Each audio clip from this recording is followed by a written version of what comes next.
Le Mali pousse la France vers la sortie et les tensions sont inédites, une journaliste menacée de mort ou encore le secteur de la mode qui abandonne progressivement la fourrure. Salut, c'est Hugo, j'espère que vous allez bien. Nous sommes le 2 février 2022, peut-être que vous regardez d'ailleurs cette vidéo à 22h22 et 22 secondes, ce serait incroyable, ça fait plaisir. On est parti pour un nouveau résumé de l'actualité en moins de 10 minutes et on commence donc avec le sujet à la une. Aujourd'hui, la tension est bien présente entre la France et un pays africain, le Mali donc. Ça pose énormément de questions et on va répondre à un maximum d'entre elles aujourd'hui. Alors première question très simple pour commencer, qu'est-ce qui s'est passé ces derniers jours entre le Mali et la France? En fait, il y a quelques jours, le ministre français des Affaires étrangères, Jean-Yves Le Drian, a jugé que la junte militaire, donc le gouvernement militaire en place au Mali, était illégitime et prenait des décisions irresponsables.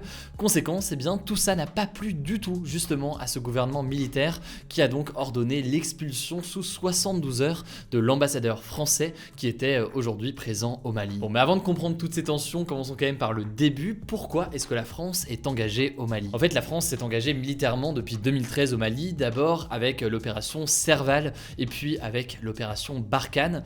Le but principal affiché de cette opération, c'est d'assurer la sécurité au Mali et dans la région et surtout d'aider le gouvernement malien à lutter contre les groupes terroristes qui sont très présents dans la région. Actuellement, il y a 4000 militaires français qui sont déployés au Sahel, qui est donc cette région qui couvre plusieurs pays d'Afrique subsaharienne, et plus de la moitié de ces militaires se trouvent donc au Mali. Mais alors pourquoi est-ce qu'il y a des tensions entre les deux pays alors que justement la France est censée aider le Mali? Eh bien depuis août 2020, en fait le Mali connaît une forte instabilité politique. Je vous la fais courte, mais le pays a subi deux coups d'état. En août 2020 déjà, les militaires ont renversé l'ancien président malien Ibrahim Boubacar Keïta, et en mai 2021, eh bien c'est le chef des militaires Assimi Goïta qui a pris la tête du pays, et depuis son arrivée au pouvoir, eh bien, le gouvernement malien et la population sont de plus en plus méfiants et défiants vis-à-vis de l'armée française, notamment depuis l'annonce d'Emmanuel Macron en juin dernier de diminuer progressivement l'engagement français au Mali. Cette présence donc des militaires au pouvoir au Mali a amené à des divergences de vision sur la façon notamment de gérer ces groupes terroristes sur place entre la France et le Mali, et au-delà de ça, il y a d'autres événements qui sont venus un petit peu perturber les tensions, notamment lorsque le gouvernement militaire a commencé à faire appel à la milice Wagner. Concrètement, le groupe Wagner, qu'est-ce que c'est? On en a déjà parlé dans les actus du jour. C'est en fait une milice privée russe qui apparaît dans beaucoup de pays et qui en fait est chargée, en l'occurrence au Mali, de protéger le gouvernement. Or, cette milice est vue d'un très mauvais œil par notamment la France. Déjà parce que ça fait que la France perd en influence puisque ce n'est pas elle qui défend ainsi le gouvernement militaire, mais c'est bien du coup un groupe privé russe. Et au-delà de ça, cette milice privée est accusée d'un certain nombre d'actes jugés illégaux ou encore des crimes. C'est donc ce qui crée une défiance aussi envers cette milice. Bref, des divergences profondes et de plus en plus importantes entre le gouvernement malien et le gouvernement français sur la façon de gérer notamment la lutte contre les djihadistes dans la région. Et donc la question qui se pose forcément là, c'est est-ce que la France va maintenir sa présence militaire au Mali? La question d'un retrait total de l'armée française se pose de plus en plus sérieusement. Et d'après le porte-parole du gouvernement Gabriel Attal, la France devrait trancher d'ici la mi-février sur l'avenir de sa présence militaire au Mali. Alors après, quitter le Mali, ça ne veut pas dire forcément quitter la région, puisque on pourrait imaginer par exemple un retrait du Mali, mais un maintien des forces toujours dans d'autres pays aux alentours, comme par exemple au Burkina Faso, qui vient de connaître un coup d'état. Enfin, pour terminer, ça me semblait important de noter sur ce sujet-là que, même si c'est pas la raison principale de l'engagement de la France dans la région, elle a aussi, la France, des intérêts économiques à maintenir sa présence au Mali et plus largement au Sahel. Il y a notamment beaucoup de ressources minières comme le sel, l'or ou encore le calcaire qui sont exploités au Mali et qui attirent les investisseurs. Par ailleurs, la France serait aussi là notamment pour sécuriser l'approvisionnement des centrales nucléaires françaises en uranium, l'uranium étant donc ce combustible extrait des mines du nord du Niger qui est donc situé juste à côté du Mali. La France a donc logiquement besoin d'être sur place pour contrôler cette zone aujourd'hui, car encore 15% de l'uranium provenant du Niger est utilisé dans les centrales nucléaires françaises. Bref, vous l'aurez compris, c'est un sujet qui est passionnant mais assez difficile à résumer comme ça en quelques minutes. Si jamais vous voulez plus d'informations, comme d'habitude, vous le savez, je vous mets des petits liens directement en description. Et puis n'hésitez pas, si vous avez des questions ou autres, directement dans les commentaires. Alors, dans le point présidentiel aujourd'hui, une seule actualité, une actualité qui fait beaucoup parler depuis le début de la semaine.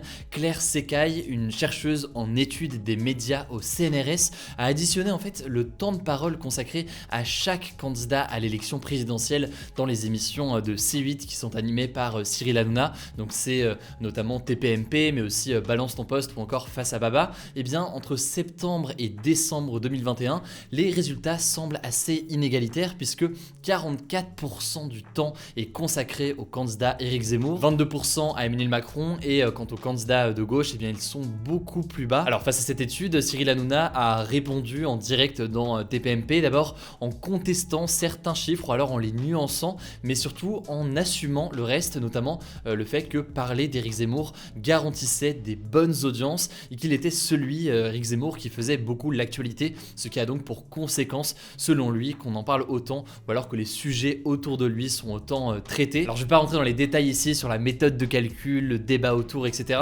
Mais c'est une étude qui vaut le coup d'être lue si l'univers des médias vous intéresse. Du coup, je vous mets le lien de l'étude directement en description. Allez, on continue avec les actualités en bref et on commence avec un premier sujet à partir de ce mercredi. C'est la fin de certaines restrictions liées au coronavirus en France. Concrètement, le masque n'est plus obligatoire du tout en extérieur, le télétravail non plus n'est plus obligatoire et il n'y a plus de jauge dans les lieux qui reçoivent du public assis.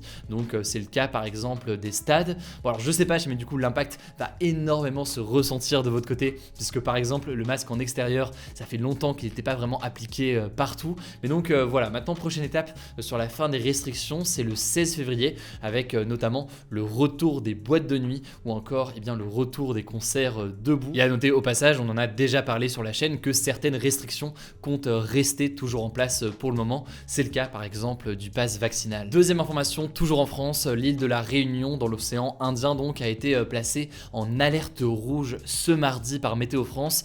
Ça fait suite à un cyclone jugé très dangereux qui va passer proche de l'île et donc les habitants sont invités à se confiner. Concrètement, la préfecture a demandé aux habitants d'être chez eux à 19h au plus tard mercredi et de ne plus sortir. Le cyclone devrait passer vers 4h du matin dans la nuit de mercredi à jeudi, ce qui va entraîner beaucoup de pluie, des vents ou encore des vagues. Bref, si jamais vous êtes là-bas, du coup, prenez soin de vous et évidemment, on en reparlera si besoin dans les prochains jours. Quatrième sujet, la journaliste Ophélie Meunier a reçu des menaces de mort après une enquête qu'elle a réalisée en fait sur l'islam radical dans certains lieux à Roubaix, dans le nord de la France donc. Une enquête qui a été diffusée dans Zone Interdite sur M6 le 23 janvier. Par ailleurs, un jeune homme originaire de la ville qui témoigne dans le reportage a lui aussi reçu des menaces de mort. Alors face à tout ça, la journaliste Ophélie Meunier a donc reçu des messages de soutien de la part de nombreux journalistes et syndicats de journalistes défendant tout simplement le droit à informer sans être inquiété, et ce alors que depuis la diffusion du reportage, elle a été placée sous protection policière. Allez, dernière information, c'est en l'occurrence une bonne nouvelle pour les animaux. La marque de luxe italienne Dolce & Gabbana a annoncé cette semaine qu'elle n'utiliserait plus de fourrure animale dans ses collections. Alors l'organisation de défense des animaux PETA a salué cette mesure, rappelant que la plupart des animaux élevés pour leur fourrure sont enfermés dans des minuscules cages toute leur vie et qu'il faut donc selon eux mettre fin complètement à ce système. Il faut savoir que ces dernières années, plusieurs grandes maisons de couture ont arrêté d'utiliser de la fourrure animale. C'est le cas notamment de Prada, Gucci, Chanel ou encore plus récemment la marque de doudoune Moncler. Allez, on termine avec un petit flashback historique, retour pas mal de temps en arrière quand même puisqu'on retourne il y a 60 ans, le 3 février 1962, le jour où les États-Unis ont mis en place un embargo contre Cuba.